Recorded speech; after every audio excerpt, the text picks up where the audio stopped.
I thought I had everything figured out. 7 years of steady work, a beautiful fiancée, wearing my grandmother's sapphire ring, and a comfortable position at a tech company I helped build from nothing. Life felt secure, predictable, safe. But that Thursday evening in mid-November, when I returned to the office to grab some files, I heard voices coming from the corner office. My fiancée's laugh, my boss's voice. Then I heard my name followed by words that would change everything. She said I was nobody, that I could not do anything because he ran the company. Before we dive into what I found that night, I would love to know where you are watching from. Drop your city in the comments, hit that like button and subscribe if you want to hear how this all unfolded. Trust me, you will want to stick around for what happens next. I got into the tech startup world 7 years ago, fresh out of college with a business degree and more ambition than sense. I met Marcus at a coffee shop in Austin, one of those places with exposed brick and overpriced lattes. We had gone to business school together, and over 3 hours of caffeine and brainstorming, we sketched out a software solution for supply chain management on napkins. I came from family money. My grandfather built a real estate empire across Texas, and when he passed, he left me with a trust fund that could have set me up for life without lifting a finger. But I wanted to build something myself, something that was mine beyond inherited wealth. So when Marcus and I decided to move forward with the startup, I invested heavily. 60% of the initial capital came from my accounts, making me the majority shareholder with 60% ownership. But here is the thing, I did not want to be the CEO, the public face, the guy giving speeches at tech conferences. I wanted to learn business from the ground up, to understand every moving part before I ever sat in a boardroom making decisions that affected people's livelihoods. So Marcus became CEO, handled investors and press and all the spotlight duties he loved, and I took a position as operations manager. People thought it was strange. Why would the major investor work a regular job? But I learned more in those 7 years, coordinating between departments and solving operational problems than I ever could have from an executive suite. Our company grew from 3 people working in a garage to 120 employees spread across 2 floors of a renovated warehouse downtown. The office had that startup vibe everyone tries to copy. Open floor plan, exposed brick walls, a coffee bar that would make most cafes jealous, and those standing desks everyone pretends to use. My role was not glamorous. I coordinated shipping schedules, managed vendor relationships, made sure the Wi-Fi worked, and the coffee machine stayed stocked. People knew me as reliable Beaumont, the quiet guy who fixed problems before they became crises. I met Sarah 2 years ago at our company holiday party. She had just been hired as Marcus's executive assistant, and she stood out immediately. Sharp dresser, confident smile, the kind of presence that made people turn their heads. We ended up talking by the punch bowl about old movies, and I was surprised to find someone else who appreciated black and white films in a room full of people discussing the latest streaming shows. Our courtship felt natural. Weekend trips to hill country where we would hike trails and stop at small town diners. Cooking together in my apartment, her teaching me her mother's pasta recipe while I tried not to burn the garlic bread. Late night conversations about everything and nothing, the kind where you lose track of time until you realize the sun is coming up. I proposed 6 months ago at the same trail where we took our first hike together. She wore the vintage sapphire rings that belonged to my grandmother, and when she said yes, I thought I had found my person. We planned the wedding for next spring. She handled most of the details because my work kept me busy, and honestly, she enjoyed that stuff more than I did. We shared a modern loft downtown, one of those converted industrial spaces with high ceilings and big windows. Her design choices filled every corner. Throw pillows, I would never have picked art prints from local galleries, plants she somehow kept alive despite both of us working long hours. It felt like home in a way my old bachelor apartment never did, but over the recent weeks she seemed distracted. Phone calls she would take in the other room. Extra time getting ready for work in the morning. When I asked if something was wrong, she blamed wedding stress. Her mother had opinions about flowers, the venue kept changing, policies bridesmaids were being difficult. I believed her because I trusted her. I bought her flowers, tried to take some pressure off, suggested we simplify things if it was too much. Looking back, I can see the signs I missed, how she tilted her phone away when I walked by, the new makeup routine for work, the evening meetings that ran late, always on nights. I worked late too. But you do not see these things when you trust someone completely. That Thursday evening changed everything. It was mid-November, already dark by 6 in the evening. I had left the office at 5 to meet with a vendor, but the meeting got cancelled last minute.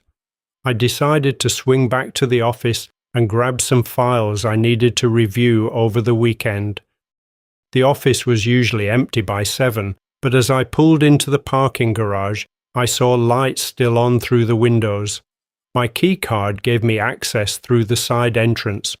I had operations manager level clearance, which meant I could come and go pretty much whenever needed. The building felt different when empty. Fluorescent lights hummed overhead, casting everything in that harsh office glow. I walked past rows of empty desk computer screens, dark coffee mugs, left to be washed in the morning. Then I noticed light coming from Marcus's corner office.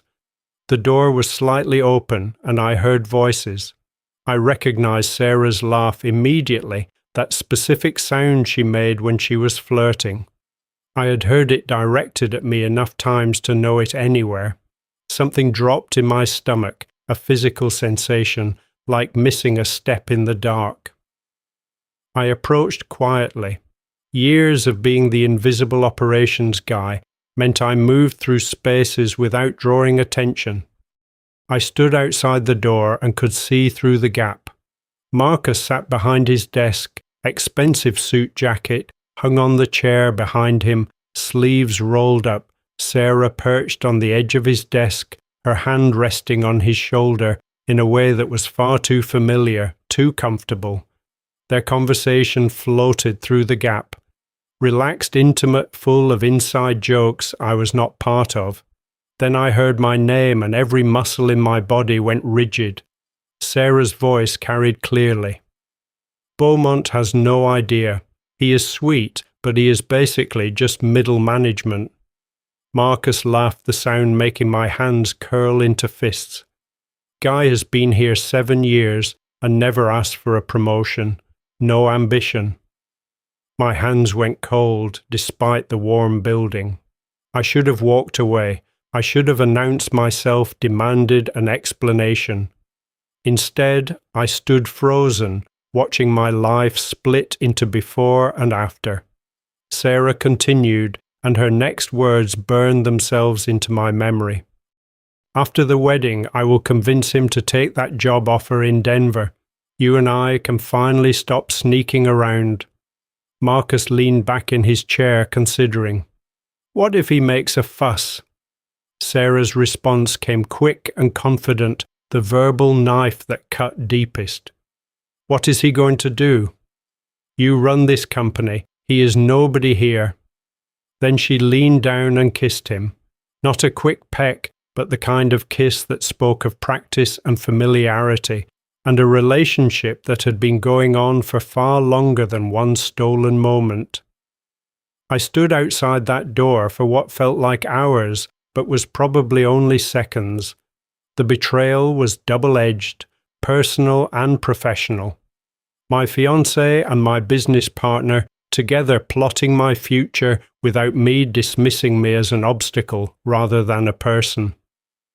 But underneath the shock and hurt, something else began to emerge, a cold, clear clarity. They had no idea who I actually was. Marcus had never asked about my initial investment content to be CEO and assumed I was just another early employee who got lucky with some stock options. Sarah knew I came from family money, but I never flaunted it, never talked about the specifics of my ownership stake. They thought I was powerless. They thought I was nobody. I quietly backed away from the door, my footsteps silent on the office carpet. I left the building the same way I came in, got into my truck and sat in the dark parking garage for 20 minutes, hands gripping the steering wheel, breathing carefully through my nose. The hurt would come later, the anger, the sense of betrayal, the questioning of every moment of the past 2 years. Right then, sitting in my truck with the engine off and the November cold seeping through the windows, I felt only that crystalline clarity.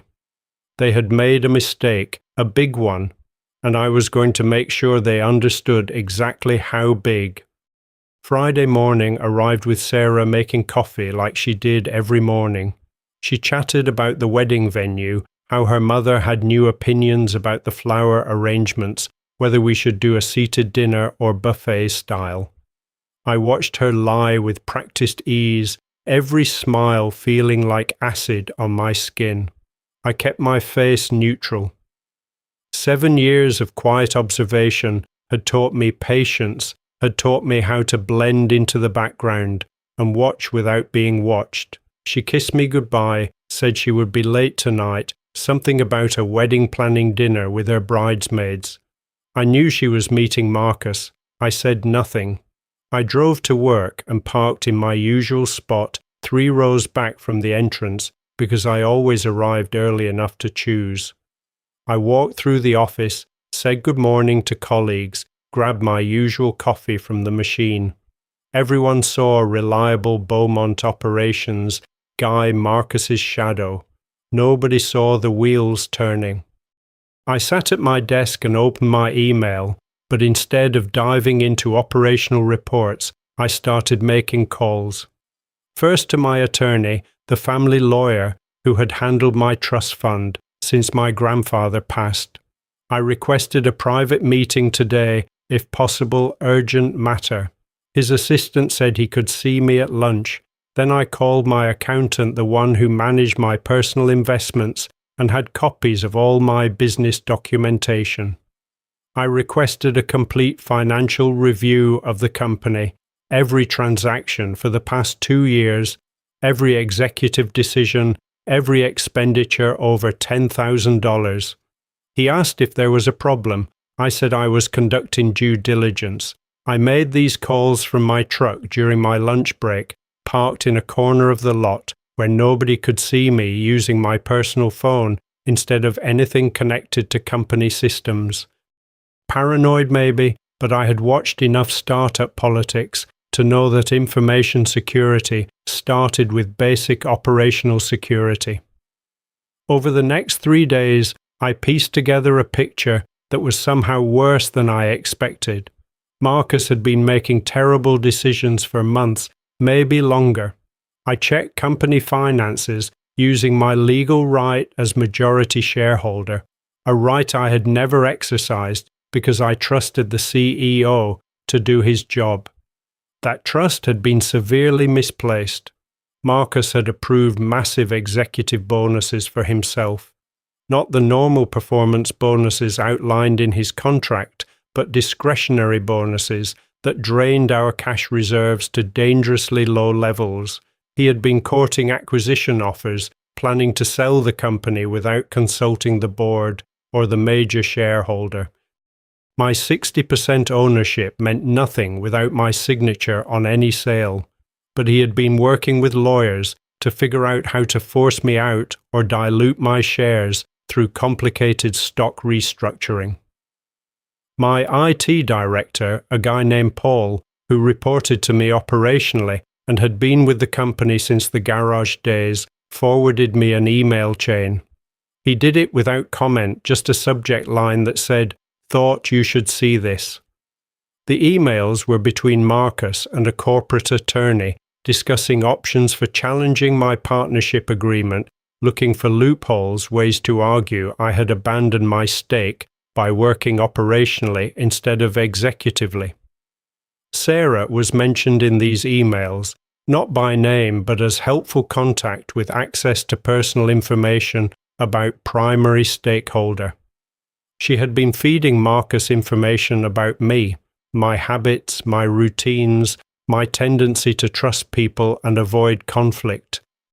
They were using my personality against me, counting on my passivity.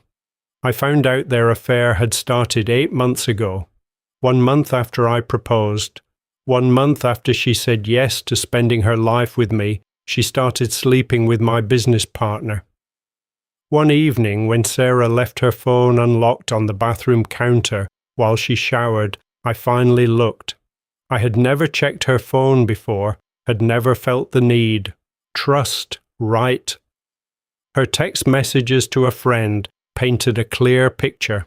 Marcus is everything Beaumont is not. Powerful, decisive, exciting.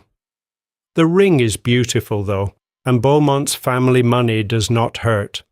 Reading those words while sitting on our bed in the loft we shared, surrounded by her design choices, and our combined life felt surreal, like watching a movie about someone else's tragedy. The rage would have been easier to process than the cold emptiness that settled in my chest. That Tuesday evening, Sarah suggested we grab dinner, just the two of us reconnect because we had both been so busy. We sat across from each other at the Italian place. We loved the one where we had celebrated my birthday last year. She talked about seating charts, about whether her cousin should be seated with family or friends, about the band versus DJ debate. She seemed nervous, asked if everything was okay with work. I said everything was fine. She relaxed, ordered a second glass of wine. Part of me wanted to flip the table demand, the truth make her explain how she could sit there planning our wedding while sleeping with another man. But I had learned patience in operations. You do not fix problems halfway. You gather all the information, you plan completely, you execute perfectly. She had no idea I knew. Marcus had no idea I knew. My attorney was preparing documents. My accountant was preparing reports. And I was preparing an exit strategy for both of them. I smiled at Sarah across the table, paid the check, and drove us home. That night she fell asleep easily curled against my shoulder, like nothing was wrong. I lay awake until 3 a.m, staring at the ceiling, planning every detail of what came next. Our company held quarterly board meetings, mostly a formality. The board consisted of Marcus, myself, 2 early investors who had contributed smaller amounts of capital, and 1 independent director with experience in tech acquisitions. I rarely spoke at these meetings' content to let Marcus present his vision while I listened and took notes.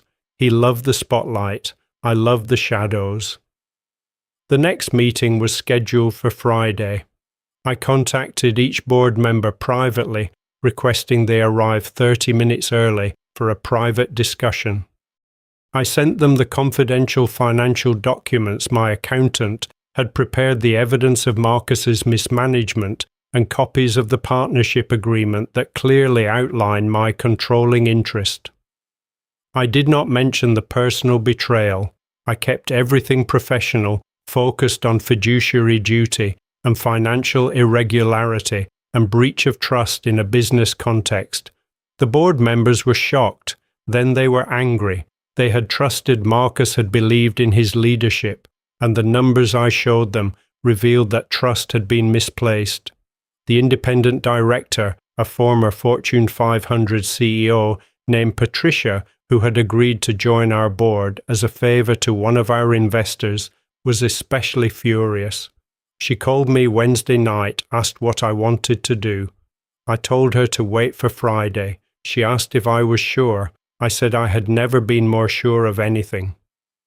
Friday morning, I woke before Sarah. She did not notice I had barely slept, too focused on her own routine.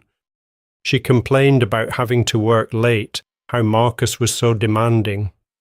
Lately, the irony completely lost on her. I nodded sympathetically, played the supportive fiancé role I had perfected over 2 years. I dressed in my usual khakis and button-down shirt, the operations manager uniform I had worn for 7 years. Sarah wore a red dress, the one I had complimented months ago, telling her it brought out her eyes. Now I knew she wore it for someone else. She kissed me goodbye absently, already texting. I saw Marcus's name on her screen. I drove to the office and parked in my regular spot. I carried the same weathered leather briefcase I had used since college, the one with my initials embossed on the side, a graduation gift from my grandfather. Nobody looked twice at me walking through the lobby. Reliable Beaumont showing up for another day of operational management. I walked past Sarah's desk. She worked as Marcus's assistant, but had a cubicle position near his office, close enough to be available, but not so close as to be obvious. She was on the phone laughing at something, did not even glance up as I passed. Board members arrived at 9. The official meeting was scheduled for 10, but we had business to handle first. We gathered in the small conference room on the second floor, away from the main work area, where curious employees might overhear. I laid out the complete case: financial mismanagement totaling over $300,000 in unauthorized bonuses, reckless spending on executive retreats and unnecessary office renovations, failed projects Marcus had approved without operational review or board consultation, acquisition offers he had been entertaining without board knowledge, including preliminary negotiations that could have undervalued the company by millions.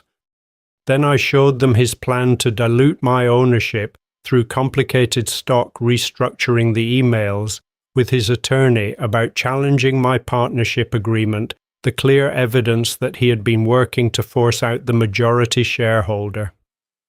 The faces around that table progressed from shock to anger in real time.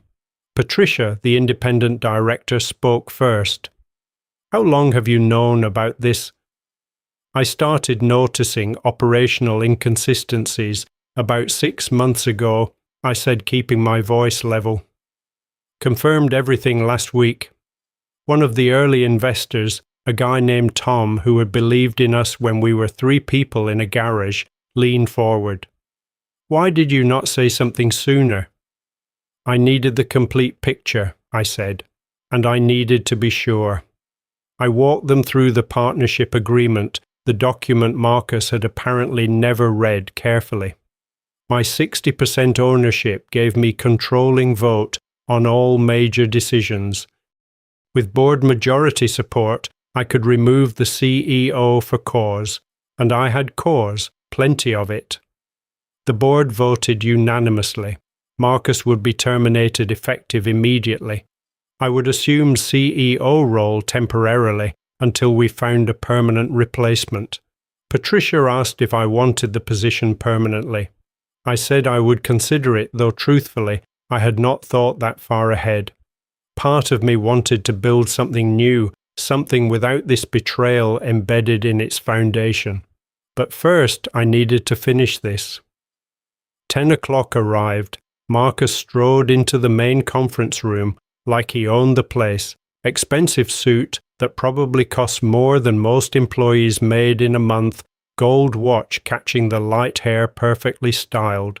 Sarah followed 3 steps behind, carrying his coffee the way he liked it, 2 sugars and cream. She smiled at him warmly. She did not smile at me at all. Marcus took his seat at the head of the table. I sat in my usual spot, middle right side the chair I had occupied for 7 years of quarterly meetings. He started with his presentation about quarterly growth numbers that sounded impressive until you knew the real figures. He talked about his vision for company expansion plans to open offices in 3 new cities, projections that would have required capital we did not have.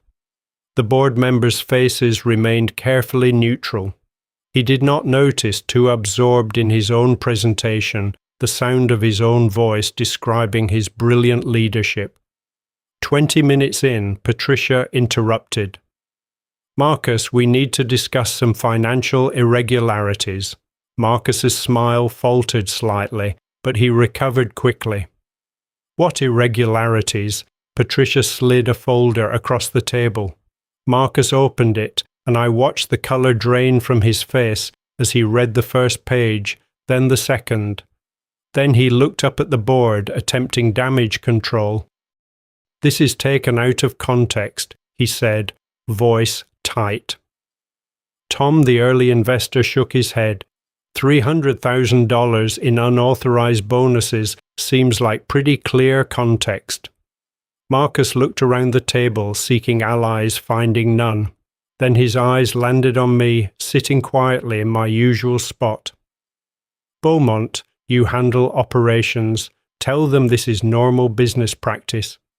It was the first time he had directly addressed me in a meeting in months. Usually he talked around me, over me, about me, but never to me. I leaned back in my chair, taking my time before responding. "Actually, Marcus, none of this is normal, or legal, or authorized." His eyes narrowed. "What are you talking about?" "I am talking about mismanagement, financial irregularity, and breach of fiduciary duty." Marcus laughed, a forced sound that echoed wrong in the silent room. "You are operations manager. You do not have authority to make these accusations."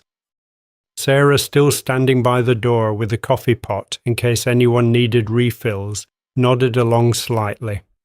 I saw the smirk on her face, the confidence that her powerful boyfriend would handle this minor inconvenience. This was the moment. I reached into my briefcase, pulled out the partnership agreement, the original document signed 7 years ago in a lawyer's office when we were both young and ambitious and thought we were going to change the world. I slid it across the table to Marcus. "Actually, I have complete authority," I said, my voice calm and clear. "I own 60% of this company." The silence in the room was absolute. Marcus stared at the document like it was written in a foreign language. His hands shook as he picked it up, reading words he had apparently never bothered to fully understand. "What? That is impossible. You are just operations manager." Patricia spoke up, her voice carrying the weight of her decades of executive experience. "Mr. Beaumont is the primary investor and majority shareholder. He chose to work operationally to learn the business from the ground up." Marcus looked at me like he was seeing me for the first time. Maybe he was. "You never said anything?" "You never asked," I replied. "You assumed." His hands shook, holding the paper that outlined exactly how much power I actually held. He turned desperately to Sarah, still standing by the door, her face completely white. "Did you know about this?" he asked her. Sarah shook her head, unable to form words.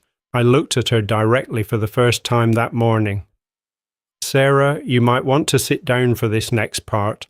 Her voice came out small, shaky. "Beaumont, what is going on?" "I am terminating Marcus's employment effective immediately, for cause, which means no severance, no stock options, no golden parachute." Marcus stood up so fast his chair scraped across the floor. "You cannot do this."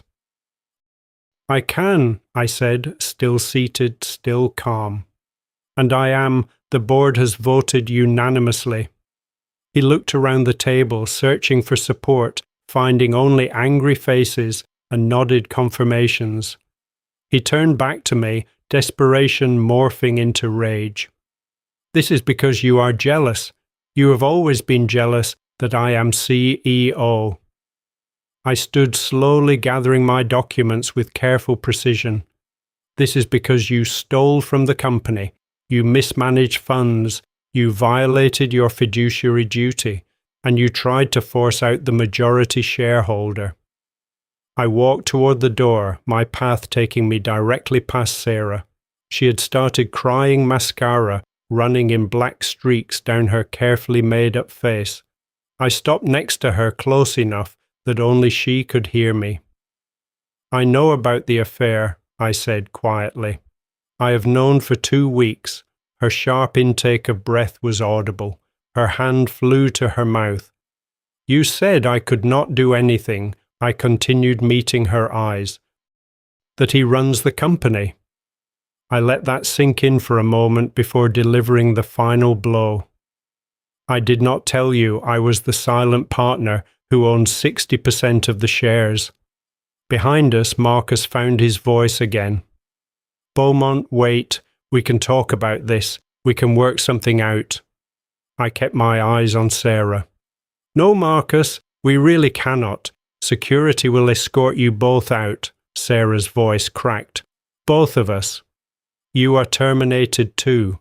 Conflict of interest, inappropriate workplace relationship with a superior. It creates liability for the company. I walked out of that conference room without looking back. I heard Marcus shouting behind me, threats about lawyers and wrongful termination and defamation. I kept walking. Security was already on their way up. Security escorted Marcus and Sarah from the building within the hour. I watched from the operations floor, standing among the regular employees who had stopped working to witness the spectacle.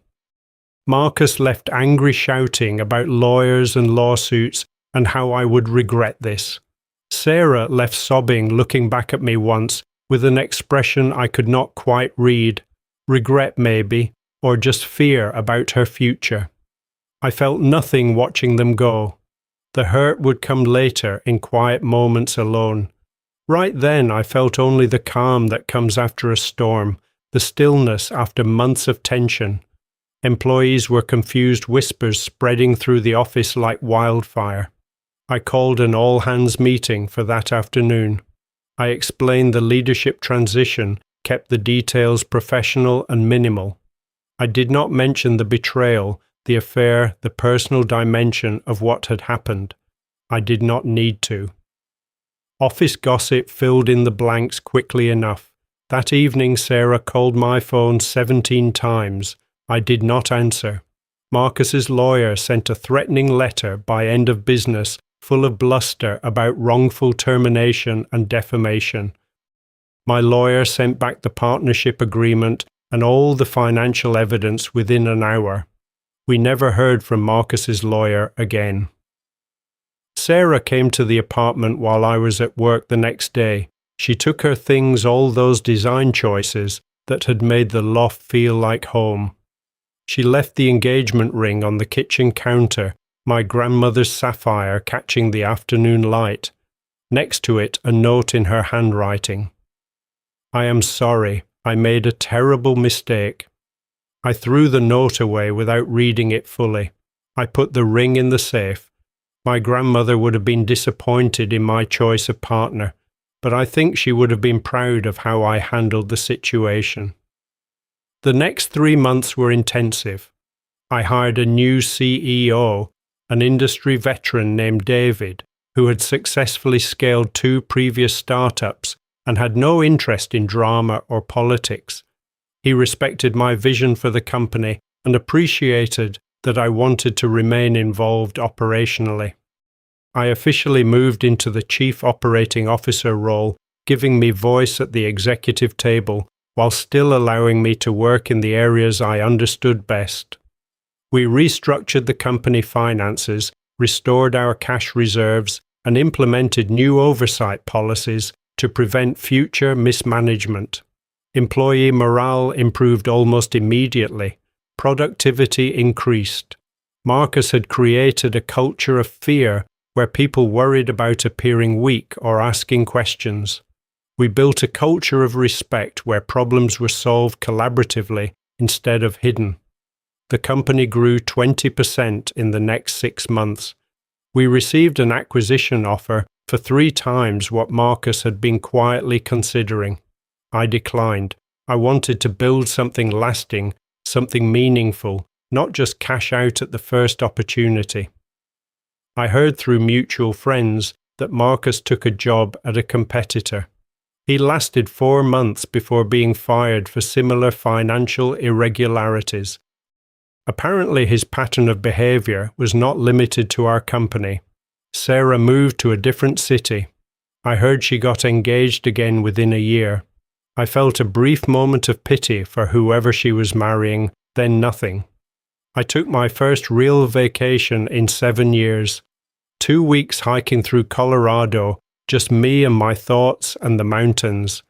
The altitude made everything feel clear, sharp, real. I cleared my head of the anger and hurt, let the physical exhaustion replace the emotional kind. I started therapy when I got back, worked through trust issues, through the feeling that I should have seen the signs earlier, through the question of whether being quiet and observant was the same as being invisible. My therapist helped me understand that people who underestimate you reveal more about themselves than about you. I learned the difference between being quiet and being weak, between choosing patience and accepting disrespect, between trusting people and ignoring red flags. I began dating again slowly, carefully. I was more cautious, more aware of inconsistencies and deflections. I asked harder questions. I paid attention to actions instead of just words.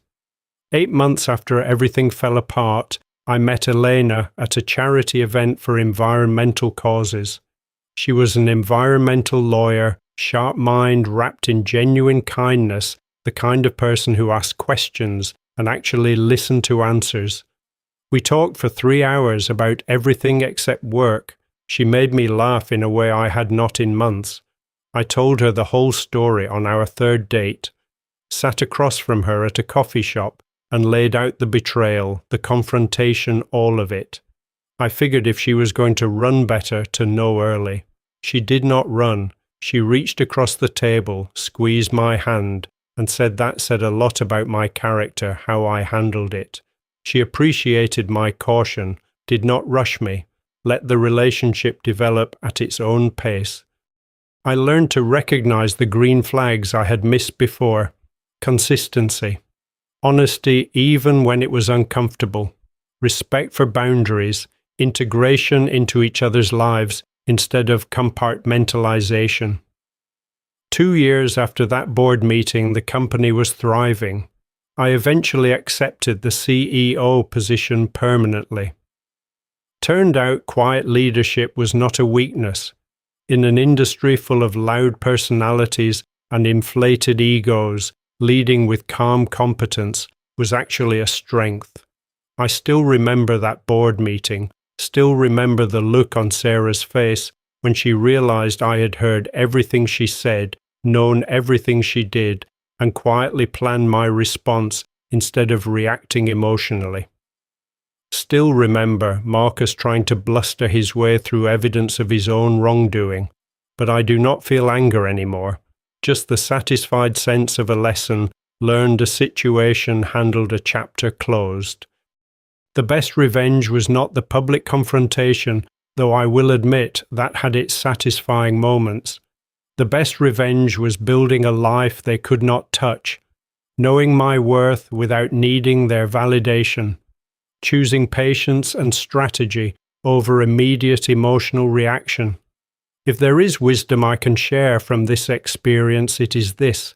People will underestimate you if you let them, but underestimation can be an advantage if you are patient enough to use it. Do not confuse quiet with weak. Do not confuse kindness with stupidity. Do not confuse patience with passivity. And when people show you who they really are, believe them the first time. Then make your move. Not out of revenge, though sometimes justice and revenge look similar from certain angles. Make your move out of self-respect, out of recognition of your own worth, out of refusal to accept treatment that diminishes you. The silent partner is not powerless. Sometimes silence is just strategy. And when you finally speak, when you finally act, make sure it counts. Make sure it is decisive. Make sure it reflects not who they think you are, but who you actually are. I learned that my grandmother's ring looks better in a safe than on the hand of someone who did not value what it represented. I learned that 7 years of operational experience taught me more about leadership than any executive position could have. I learned that the person who underestimates you gives you the greatest advantage if you are wise enough to use it. Sarah was wrong about a lot of things, but she was most wrong about what I could do. Because I could do everything. I just chose to do it quietly, carefully, and at exactly the right moment. Have you ever been underestimated by someone close to you? How did you handle it? Drop your thoughts in the comments. If this story resonated with you, hit that like button and subscribe for more real-life experiences. Share this with someone who needs to hear that quiet does not mean powerless. Thank you for listening to my story. I hope it reminds you that knowing your worth is the first step to making sure others recognize it too. Stay strong, stay strategic, and remember that the best moves are often the ones nobody sees coming.